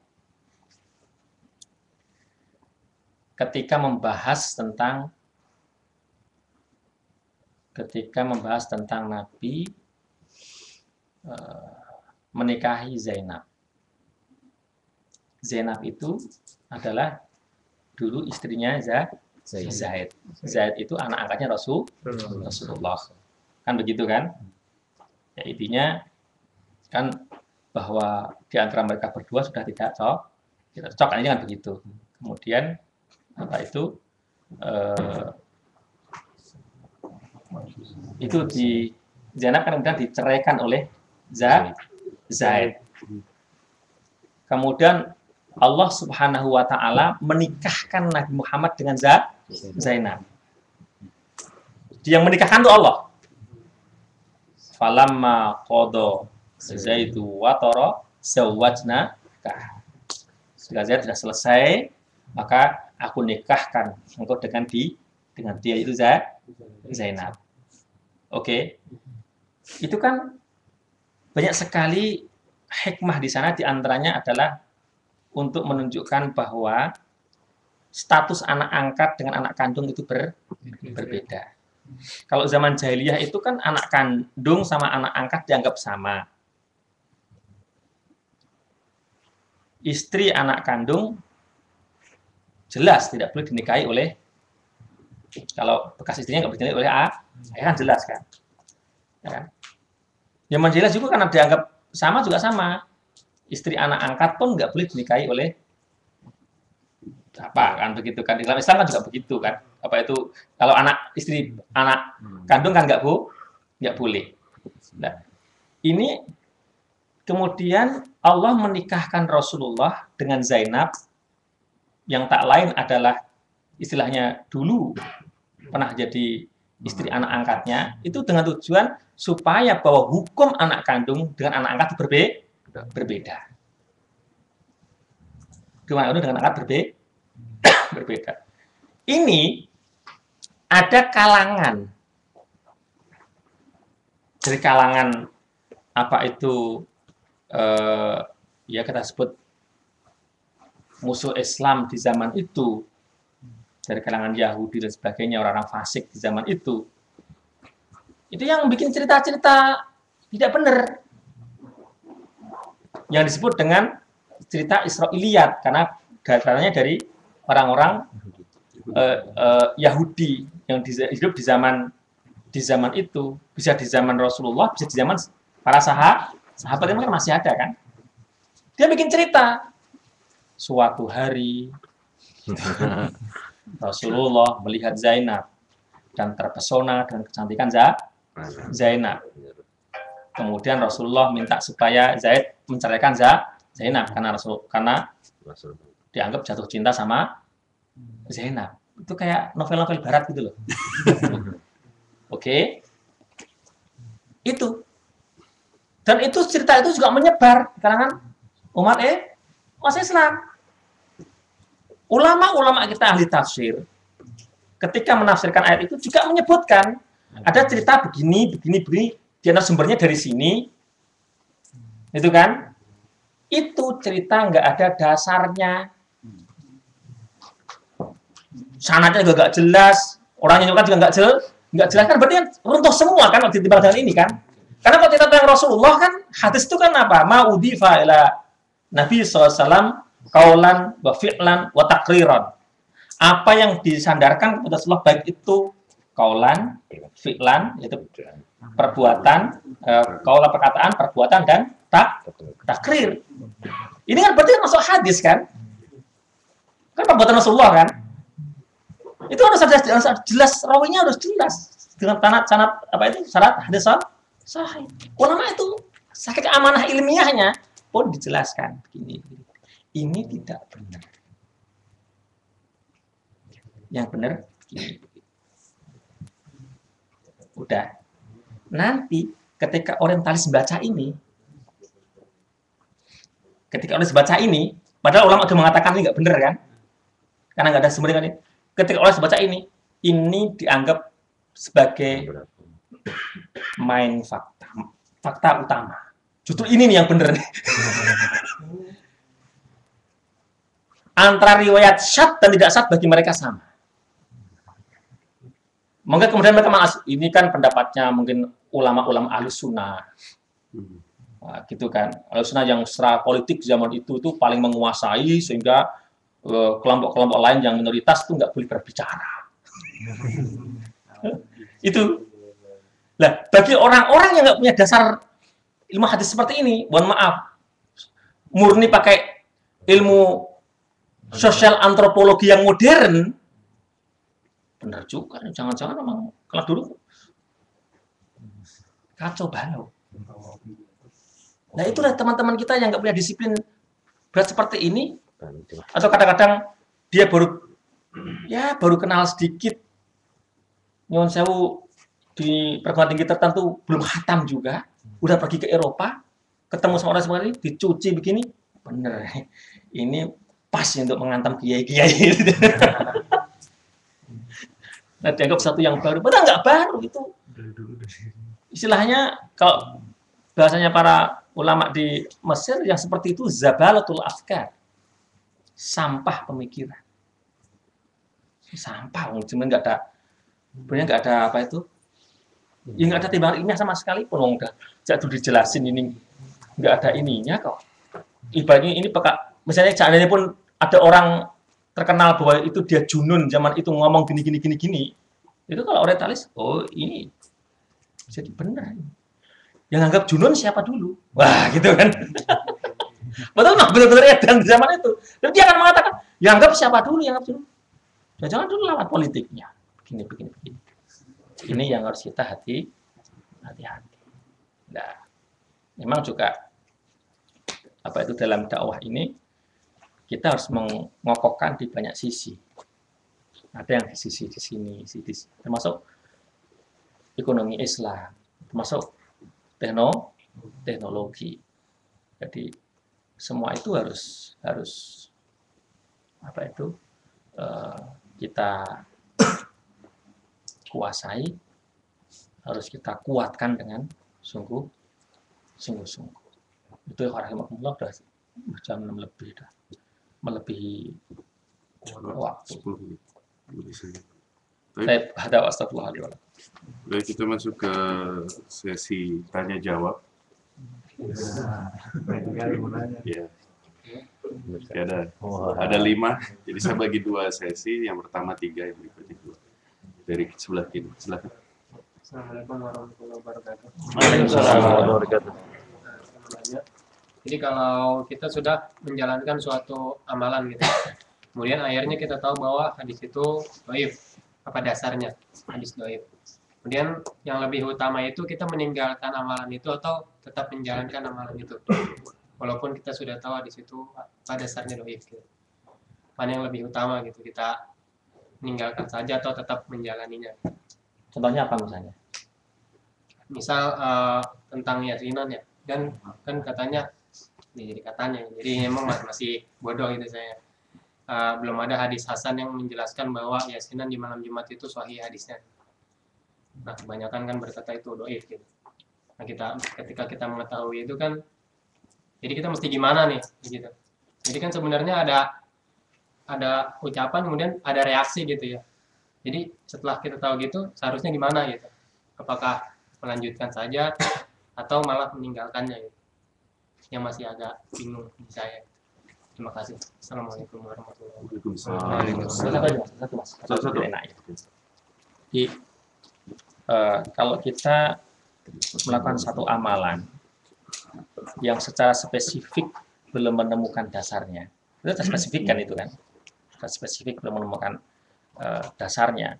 Tapi sesungguhnya ada dasar secara umumnya. Itu boleh diamalkan. Boleh diamalkan, menggunakannya adalah yang umum. Misalnya yasinan. Yasinan tidak masalah. Anda yasinan di malam Jumat tidak masalah. Jadi yang digunakan adalah niatnya baca Quran. Baca Quran. Yang jadi problem adalah kalau muncul hukum baru bahwa malam Jumat harus yasinan. Itu berarti hukum baru. Kalau udah hukum baru harus ada dasarnya dong. Yang meluruskan siapa? Dasarnya mana? Gitu loh. Soalnya kalau udah hukum baru kan ada konsekuensi. Kalau enggak kan jadi dosa kan gitu kan. Jadi ini tolong dipahami seperti ini ya. Jadi supaya di masyarakat jadi enak nanti. Kalau langsung mengatakanlah, ada dasarnya secara spesifik, gitu kan? Berarti ini katakanlah kemudian jadi haram, gitu kan? Jadi bid'ah. Nanti problem juga enggak. Kita harus menimbang masalah itu dengan jelas. Pada dasarnya kan baca Yasin itu juga baca Al-Quran. Tidak masalah. Tapi yang penting bahwa tidak terjadi satu hukum baru. Seolah itu jadi wajib. Kalau enggak Yasinan kamu, wah, enggak Islam. Wah, itu enggak. Dan sebaliknya, kalau Yasinan kamu itu wah ini istilahnya secara agama itu enggak adil, enggak gitu. Jadi harus seperti apa dia niatnya, tujuannya apa, itu harus jelas kan gitu. Jadi ini bisa dipahami. Jadi kalau kecuali tidak ada dasar sama sekali, lah itu lain. Jadi problem nggak ada dasar sama. Ada dasar yang menaungi yang sahih. Yasinan itu ada beberapa hadis yang dhaif. Ya, tapi dhaif. Yang menaunginya apa? Menaunginya secara umum itu membaca Al-Qur'an. Makanya yang Anda pakai yang baca Al-Qur'annya saja. Baca Al-Qur'an. Bahwa ternyata di masyarakat itu Anda supaya bisa masuk di masyarakat dengan bagus, ternyata mereka yang disukai Yasin, ya pernah suatu ketika ganti Al-Kahfi. Nah, itu pada saat kita Kahfi, yuk kayaknya cara istilahnya makan itu ya jangan sate terus dong. Kan gitu gampang kan gitu kan. Jadi enak, nggak masalah. Sebab belum tentu di zaman sekarang ini, kita dakwah ini sekarang ini kan di zaman perang budaya. Belum tentu ketika suatu masyarakat sudah bagus dengan Yasinan, kemudian Anda bilang jangan, malah dangdutan nanti. Malah iya, masa alhamdulillah. Karena ketika Yasinan mereka bertemu itu juga Al-Qur'an nggak masalah, tinggal diluruskan aja. Luruskan aja apa itu niatnya. Ya kan?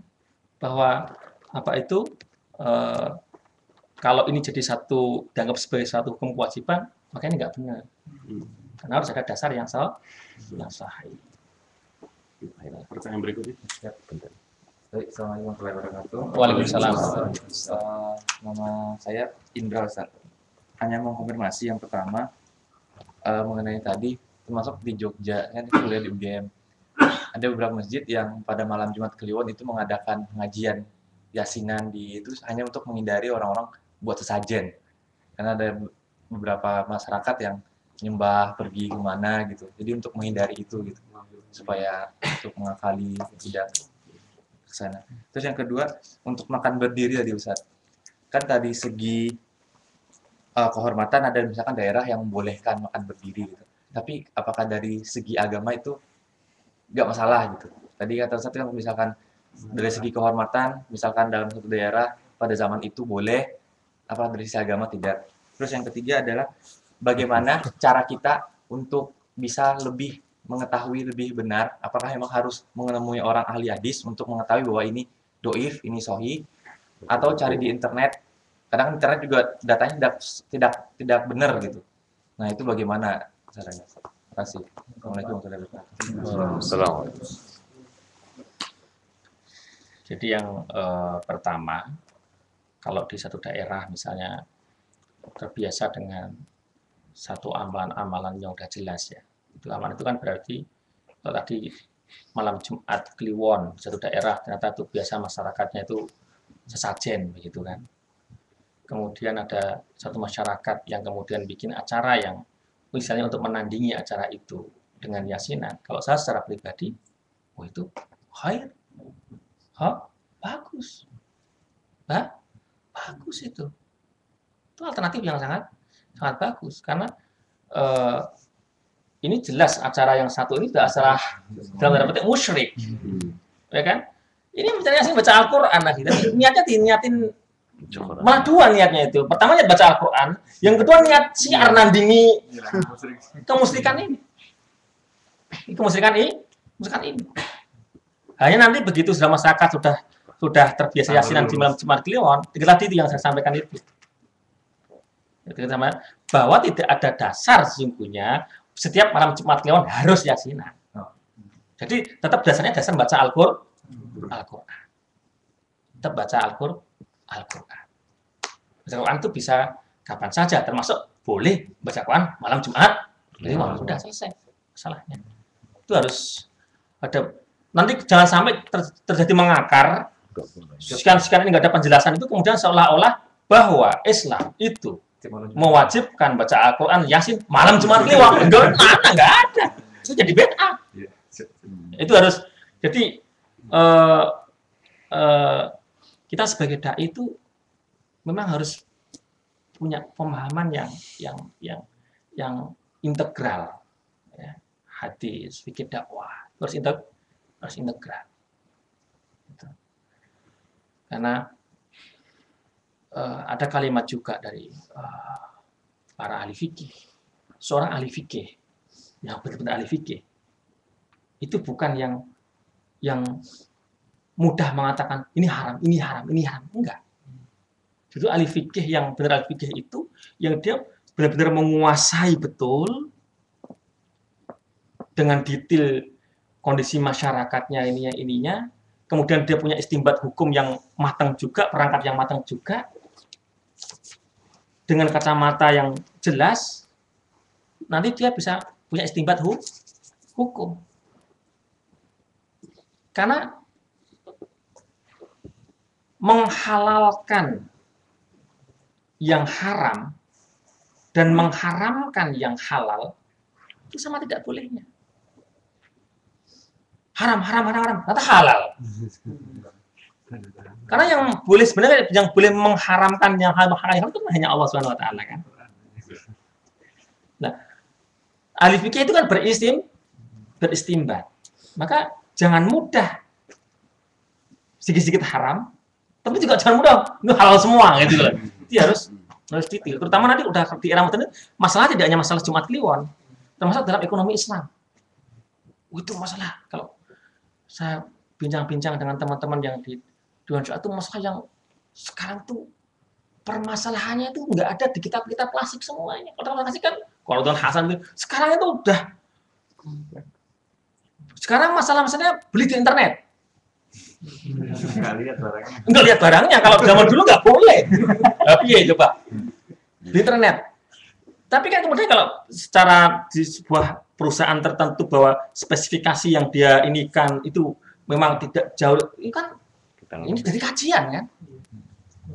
Coba kalau kemudian langsung mengatakan nggak boleh haram. Nggak lihat barangnya. Nggak lihat Nah, barangnya. haram, ini jelas ini kenapa nggak ada ulama ini. Wah ini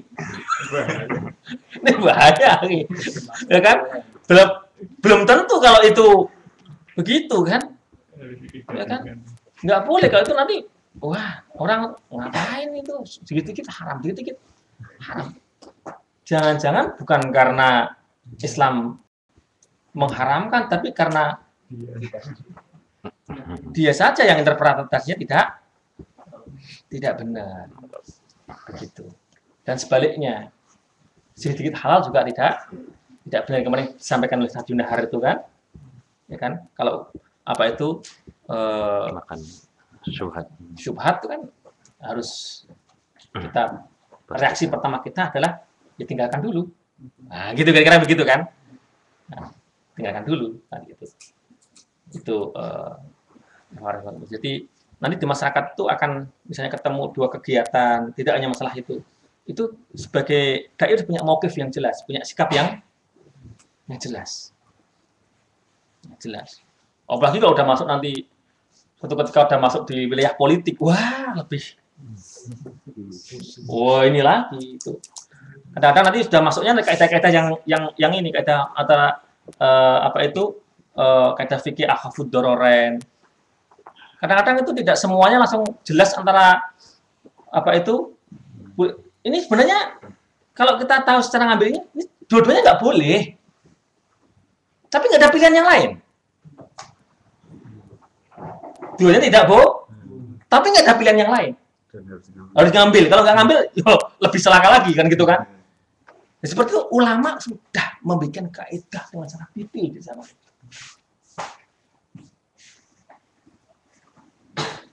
Sampai Ibnu Taimiyah satu ketika, itu kan, kita kan sepakat bahwa arak itu haram kan? Jualan arak haram, menghidangkan arak haram, bener nggak? Jelas, dalilnya jelas. Menghidangkan juga nggak boleh, bikin juga tidak boleh, kan gitu kan? Membantu orang mendatangkan nggak boleh juga kan? Nah, suatu ketika pasukan Tartar menguasai Damaskus.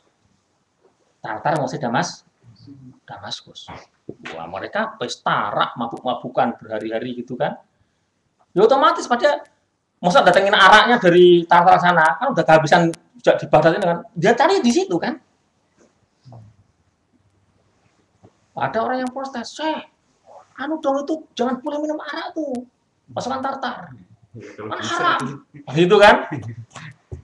Ibnu Taimiyah mengatakan, biar dia minum arak, karena kalau dia minum arak itu madorotnya lebih kecil daripada dia waras. Kalau waras dia bunuh orang, gitu loh. Kalau dia waras bunuhin orang, udah biar dia minum. Jelas kan? Jelas nggak sikapnya Syekhul Islam Ibnu Taimiyah? Jelas kan ini kan? Di tempat ini, ya udah biarin dia begitu kan itu. Bukan berarti saya Ibnu Taimiyah itu menghalalkan arak, bukan berarti ini. Konteksnya. Ya udah nggak apa-apa, udah itu apa itu kasihan aja tuh anaknya, kasihkan. Kenapa begitu? Karena kalau dia waras lebih berat nih madorotnya ini. Bunuhin orang, perkosa orang. Nah, gitu. Jadi kadang-kadang harus timbangannya harus detail. Oke.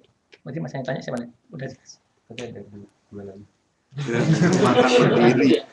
Makan berdiri, cuman mungkin sudah dijawab tadi. Terus masalah makan berdiri belum. Habisnya. Bukan makan berdiri tapi di daerah yang Yang tidak menganggap itu Secara agama. Secara agama. terbiasa gimana?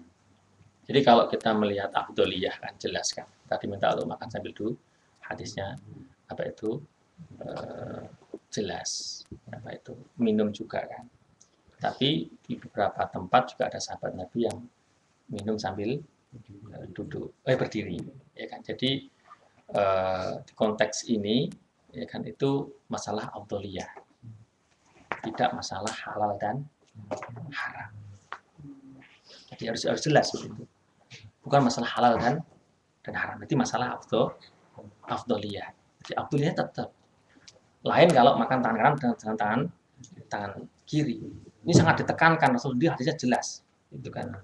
Ya hulam samillah wa kun biyaminik wa kul mimma yalik.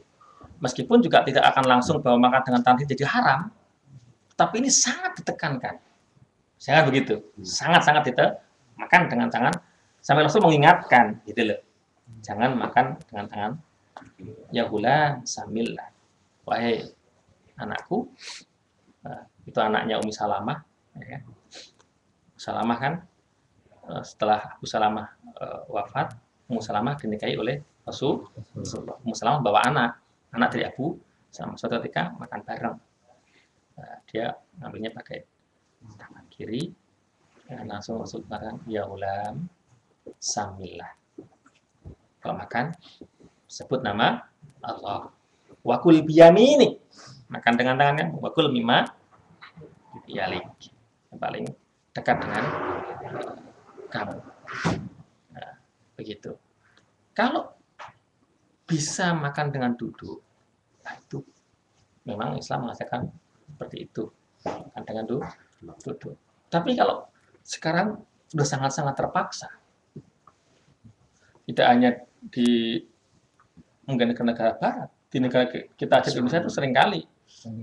Setelah itu kan, waduh, kamu nggak ada tempat duduk, masa kita mau ngelekan gini? Ya kan? Ya kan? Saya pernah waktu Pak SBY meluncurkan bukunya itu, ya diundang, ya kan? Ya ada tokoh-tokohnya diundang. Itu kan memang standing party. Enggak ada kursinya. Duduk di meja. Ya kan? Sementara yang tempat duduk untuk acara utamanya itu belum dibuka. Dibukanya menjelang presiden datang, jadi itu memang untuk makan dulu. Itu standing party, ya makan. Udah saya menggunakan dalil yang ketika Sayyidina Ali suatu ketika minum sambil berdiri. Meskipun afdholiyahnya dengan duduk. Dan masalah ini, masalah seperti ini jangan kemudian kita artinya kalau kita perlebar menjadi fokus utama kita yang menghabiskan energi gitu loh. Itu harus paham. Jadi seolah kamu jadi masih banyak masalah-masalah besar yang masih di antara masalah besar itu bagaimana misalnya jangan bahas masalah makan berdiri sambil duduknya. Bagaimana umat Islam nggak kelaparan itu juga problem gitu loh. Nggak kelaparan dulu gitu loh. Ketahanan pangan kita seperti apa itu problem gitu loh. Itu dulu gitu kan. Baru nanti bahas detail-detail itu yang pokok dulu itu kita jadi problem gitu. Yang pokok belum dibahas, ini masih nah, itu kira-kira Mas. Yang terakhir di tengah gencarnya arus informasi ini, bagaimana kita sumber-sumber mana saja yang bisa kita gunakan sebagai rujukan untuk hadis yang umum bisa mudah diakses masyarakat. Jadi ini penting ya. Saya rasa bahwa sekarang ini juga ada internet dan lain sebagainya, ya kan? Dan kita tidak tahu dengan detail siapa yang nulis internet itu, begitu kan? Padahal kalau terkait dengan Imam Ahmad itu pernah mengatakan kalau nggak ada sanad, semua orang itu boleh ngomong apa saja tentang agama. Ini artinya terkait dengan agama ini perlu sanad, perlu sosoknya itu harus jelas. Saya harus jelas. Kecuali di internet itu misalnya Syekh Fulan, ada Syekh, dia buka konsultasi online di situ, atau dia juga punya satu kajian tentang satu masalah hadis di situ, detail di situ. Saya jelas bahwa kita pun juga tahu bahwa itu memang Syekh dan timnya yang mengelola, maka kita boleh merujuk ke sana. Kan itu kan sama saja majelis ilmu yang ya kan, tapi harus tahu kita itu jelas sayanya gitu kan. Tapi kalau abal-abal, akun abal-abal, lah ini lebih baik tentu dengan fas'alu ahla dzikri. Betullah. Tidak hanya masalah hadis saja, masalah tafsir, masalah fikih dan lain sebagainya. Jangan kenapa ini langsung buka Syekh Google. Nah, Syekh Google ini bercampur antara yang adil dan tidak adil. Dari situ nanti bercampur baur di situ. Harus dipilah-pilah betul gitu kan. Ya kan harus tahu kita. Sementara ini kan juga banyak juga Jadi harus jelas. Saya tidak mengatakan bahwa internet tertutup mutlak, enggak. Itu kan karena itu juga bagian daripada karena nggak ada larangan juga. Nggak ada carikan hadisnya kita nggak boleh menggunakan internet, nggak ada. Itu bagian daripada transformasi ilmu pengetahuan yang kalau bisa kita gunakan dengan amanah juga akan bagus. Nah, maka dicari di situs-situs atau rumah-rumahnya kan, situs itu kan seperti rumah-rumahnya pakar-pakar yang bisa dipertanggungjawabkan di situ. Nah itu monggo kalau misalnya ada Syekh Fulan, dia juga sering ditanya tentang fatwa dan sebagainya, dan kita tahu memang itu dari Syekh Fulan, ya kan? Ahlan wa sahlan. Baik. Penanya selanjutnya 3 orang, tapi saya batasi 1 orang 1 pertanyaan. Ya. Jangan dibanderol tempatnya kan. Betul. Assalamualaikum warahmatullahi Waalaikumsalam. wabarakatuh. Nama Indri. Saya mau nanya tentang, kan itu misalnya orang pertama, kedua, ketiga, keempat gitu ya, riwayatan gitu ya. Itu ketika neliti itu seperti apa ya? Kan pastinya misalnya Bukhari itu ke orang kelima gitu ya. Dia mau tahu tentang orang keempat, ketiga, kedua itu apakah dari mana gitu? Apa dari tetangganya atau dari tulisan-tulisan tentang orang ini?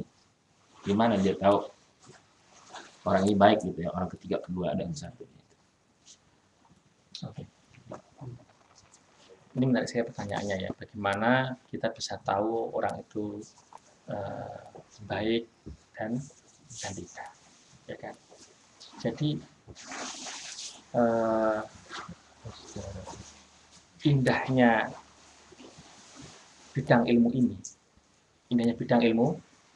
ini sejak Umar bin Abdul Aziz, bahkan sejak Umar bin Khattab, ketika ada orang meriwayatkan hadis, kemudian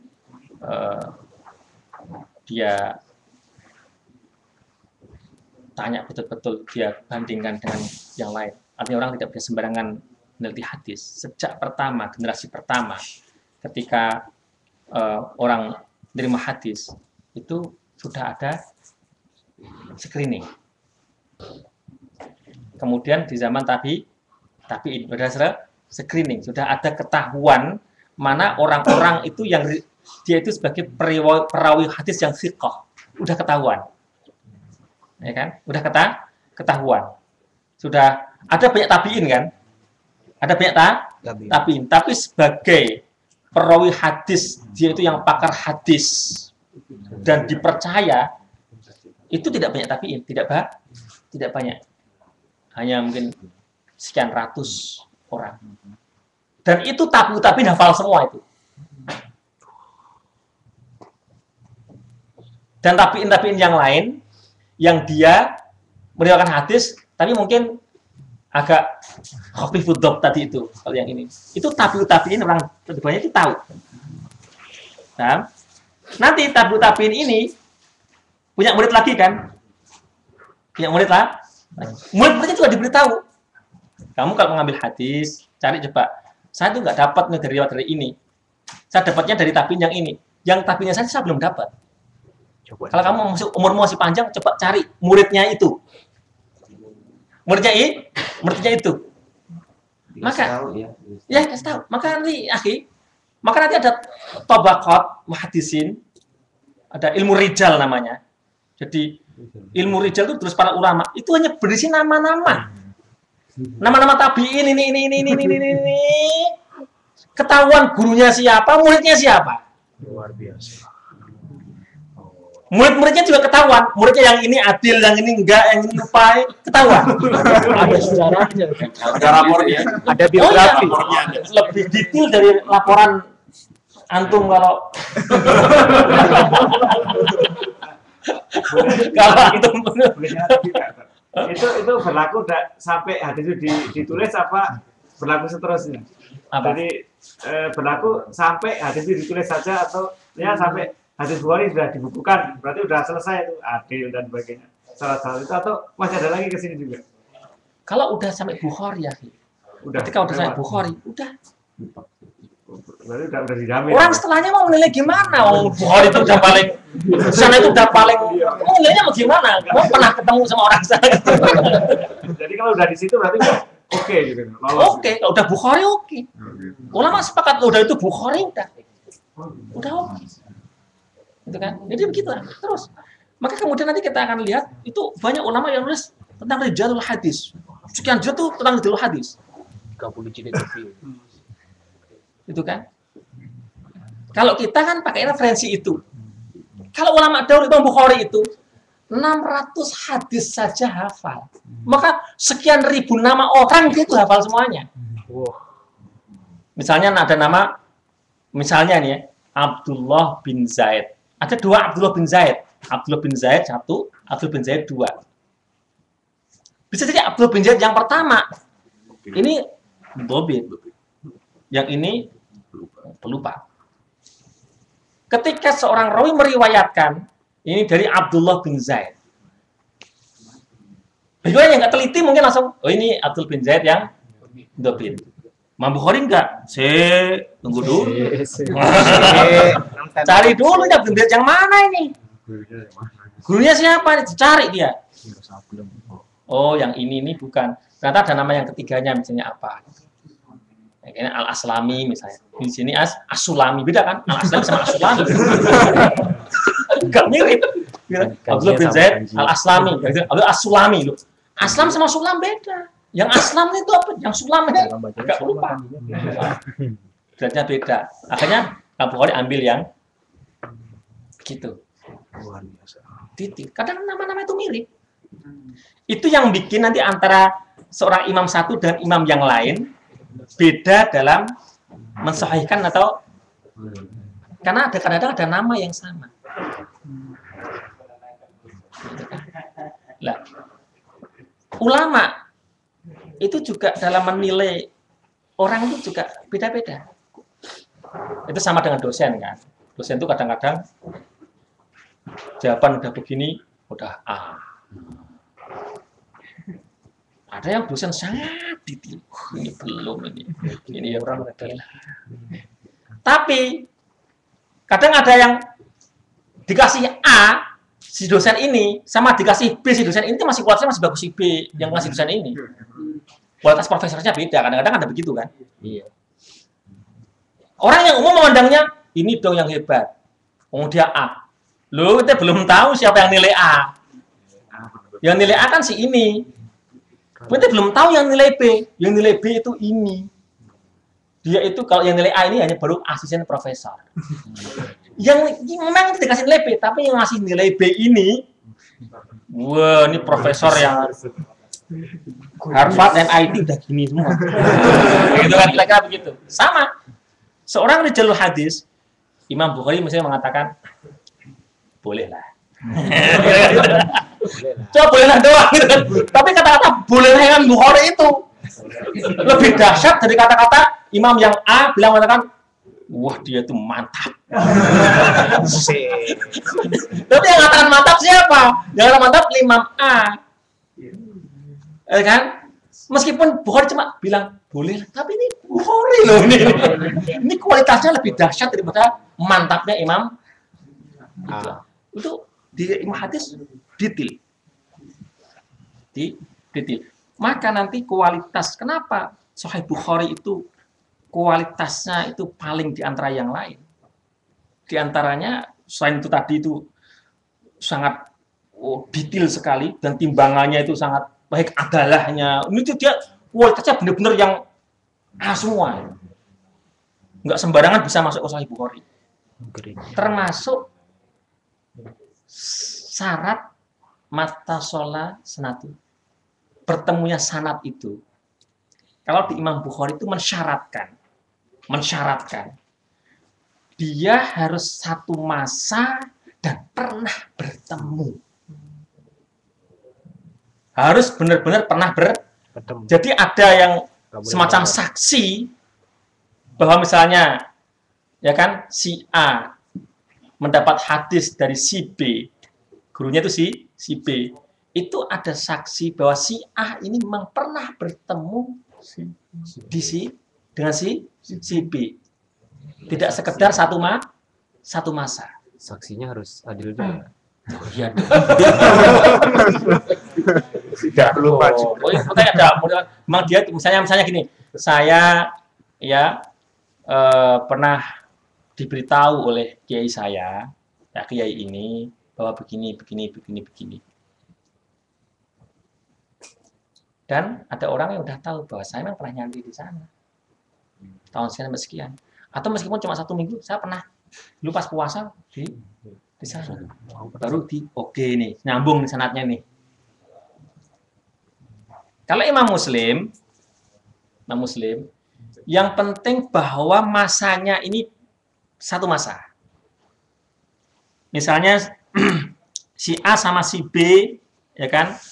si B itu wafatnya tahun 2000. Oke, so, tahun 2000. Ya kan? Si A dapat dari si B. Ketika tahun 1999 itu si A sudah umur 18 tahun. Berarti ini sudah memungkinkan dia udah satu ada imkanu al-liqa. Mungkin dia itu memang berimkan saja itu bagi Imam Muslim diterima. Kalau dia mengatakan si A mengatakan saya dapat dari si B. Oh lihat ininya setelah hidupnya. Oh ini. Oh ya oke. Kalau Bukhari harus ini ada bukti. Ada saksi. Ada bukti pernah Hoax. No big hoax. Gitu. Berarti selain temenan di Facebook mesti foto bareng. Kira-kira gitu. Kalau Muslim kan yang penting temenan di Facebook. Tapi kalau Bukhari mesti foto bareng. Makanya begitu. Lembaran yang Ustaz berarti ya. Kita harus foto dulu ntar ya. Jadi apa itu dalam konteks itu memang sepanjang sejarah memang jadinya kan ulama-ulama hadis sangat disegani karena itu. Datanya sangat detail. Sangat detail.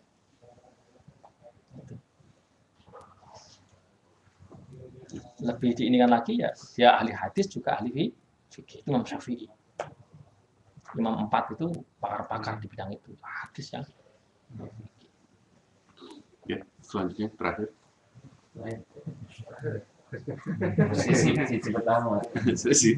Sebenarnya masih mirip dengan sangat berdekatan dengan pertanyaannya Pak yang tadi. Kan kriteria untuk menjadi hadis yang sahih itu sangat berat, sangat ketat sekali. Dan tadi ada semacam chain yang memang sangat bersambungan, gitu kan. Nah, sebenarnya apakah yang menjadi hal itu terjadi gitu, Ustaz? Apakah ada buku yang otentik sampai kemudian bisa tahu si A ini sifatnya begini, si A ini begini, segala macamnya? Apakah ada catatan yang otentik sampai kepada buku itu? Atau memang mungkin dari tradisi, misalnya dari tradisi, apakah juga ada semacam background culture orang Arab misalnya yang memang itu asli kan? Ya, Sampai kemudian namanya juga kan bisa ketahuan ini di siapa-siapanya sampai ketahuan gitu. Apakah ada tradisi seperti itu namanya yang bisa terjadi? Nah, ini menarik. Jadi kalau di ulama-ulama yang peneliti ke sini ya, jadi ke sini itu jadi pasca Bukhari. Itu ada Ibnu Hajar. Ya kan? Dan beberapa ulama itu kan memang tadi sudah saya katakan mereka kemudian kan membuat semacam ensiklopedia rijalul hadis itu. Rijalul hadis, ya kan? Itu juga didapat dari perkataan para imam, dari Imam Bukhari. Imam Bukhari menilai orang ini begini, yang ini begini, begitu. Kemudian memang didapat dari mana? Tadi yang saya sampaikan tadi itu tradisi memang mereka orang yang tamu dokti itu, yang sempurna hafalnya itu memang mereka ketika diberitahu tentang nama-nama itu juga dia ngerti banget. Orang Arab itu kan bahkan kejadian zaman jahiliyah saja dia pernah begini-begini. Itu kan mereka masih hafal. Kadang-kadang dengan syair, dengan ini kan hafal mereka kejadian itu. Nama kuda saja itu punya nasab. Wah. Iya, kuda itu punya nasab. Sampai sekarang. Jadi kuda yang tunggangan ini dari kuda ini balik raja ini dulu itu ada nasabnya. Itu mereka nasab kuda siapa? Mahal itu. Mahal banget. Kuda itu Sekarang masih. Ini pernah keturunan dari ini pernah naik. begitu kan. Kita kan ingat ketika perang syair kan ada perang syair tuh antara penyair-penyair jahiliyah dengan penyair-penyair yang dulu dia zaman jahiliyah kemudian masuk Islam. Ada perang syair satu pengen meruntuhkan apa itu, ya pengen bikin opini yang tidak bagus tentang Islam dengan syair-syair. Jadi kalau sekarang itu perang media, zaman dulu itu perangnya perang syair. Karena dulu puncak media itu di syair. Kalau udah disyairkan, wah dihafal sama orang Arab semuanya. ya kan? Dia pernah, misalnya si fulan dari penyair itu pengen ini kan Rasul atau sahabat, itu kan dibalas oleh penyair Rasulullah kan juga dia hafal, silsilah keluarganya kan hafal. Kamu nggak usah ngomong begitu deh, kira-kira begitu kan? Kalau gitu kan, kamu lihatlah mbah kamu dulu juga kayak apa, kira-kira begitu kan?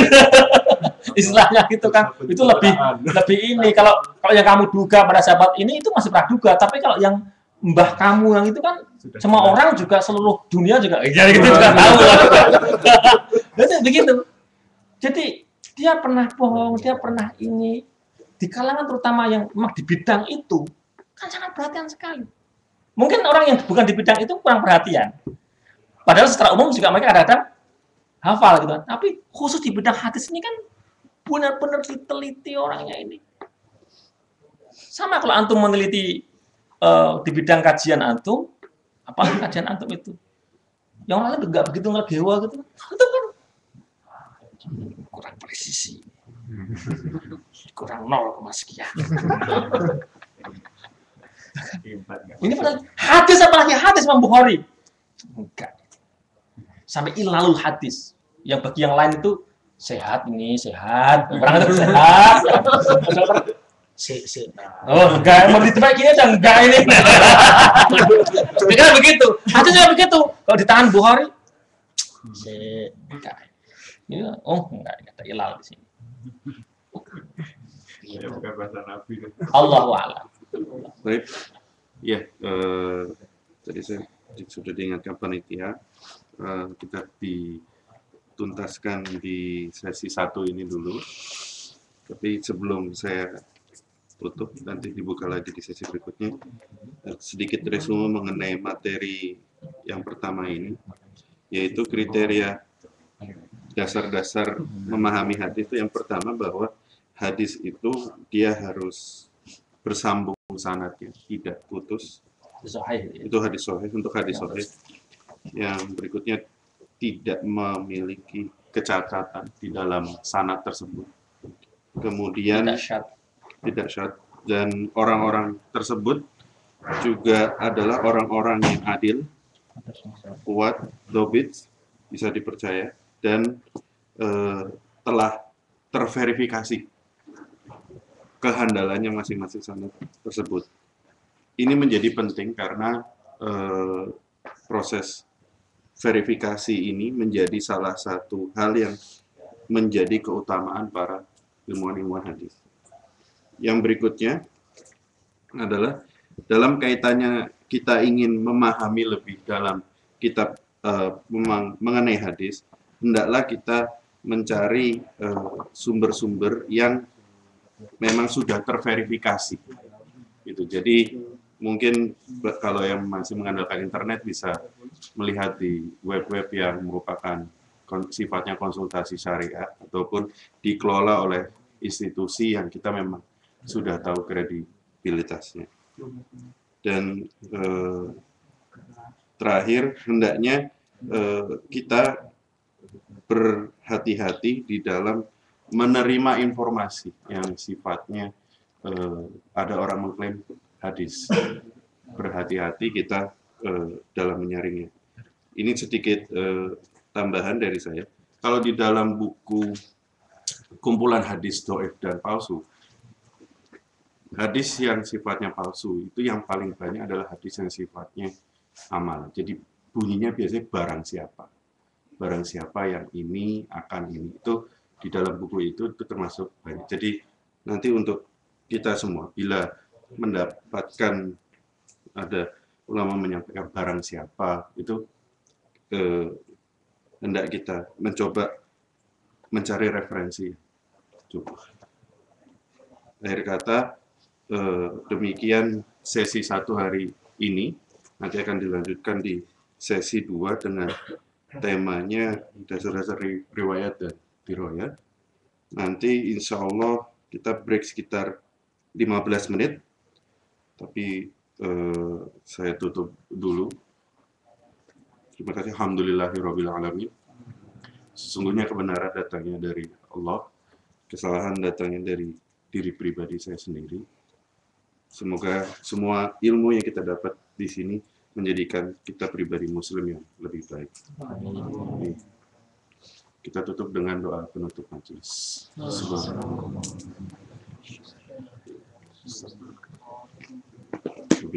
Assalamualaikum warahmatullahi wabarakatuh.